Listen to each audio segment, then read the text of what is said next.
একজন নারী বাপের বাড়ি থেকে যখন বিয়ে হয়ে সংসার করার জন্য ছেলের বাড়িতে চলে আসে, তখন তার একটাই ইচ্ছা, একটাই চাওয়া থাকে, আমার স্বামীটা আমার মনের মতো হোক, ভালো হোক, পর্দাশীল হোক এবং পরনারীর দিকে আসক্ত না হোক।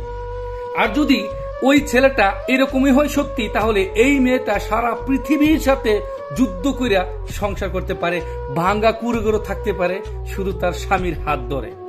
আর যদি ওই স্বামীটা প্রবাসী হয়ে থাকে, তাহলে তার শাশুড়ি যদি বলা হয়, ওই শাশুড়িকে সাথে নিয়ে এই মেয়েটা সারা পৃথিবীর মানুষের সাথে যুদ্ধ করে একবেলা খানা খেয়ে অথবা না খেয়েও সারা জীবন সংসার করতে রাজি থাকে।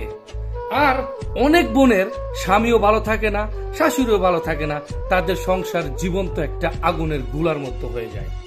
আর যদি স্বামী ভালো থাকে অথবা শাশুড়ি খারাপ থাকে, তাহলে জীবনটা এলোমেলো ভাবে চলতে থাকে।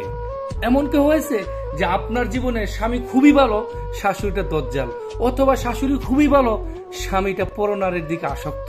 যদি এরকম হয়ে থাকে, কমেন্ট করে বলতে পারেন।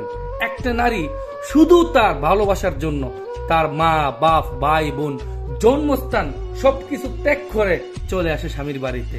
হে স্বামী, আপনাকে বুঝতে হবে, আপনার বোনও কিন্তু আপনার জন্মস্থান বাবার বাড়ি ছেড়ে তার স্বামীর বাড়িতে চলে যায়। হে ভাই, আপনার মাও কিন্তু তার বাপের বাড়ি ছেড়ে আপনার বাড়িতে আসছে। তাই আপনার বউটাও কিন্তু তার 14 গোষ্ঠী ছেড়ে আপনার বাড়িতে আসছে। তাকে কষ্ট দিয়েন না। সে আপনার ভালোবাসা পেলে পৃথিবীর সাথে একাই যুদ্ধ করে বাঁচতে পারবে। ভালো থাকবেন। সত্য কথা বলার চেষ্টা করলাম। ভিডিওটা শেয়ার করবেন, হয়তো অনেকের উপকার হতে পারে।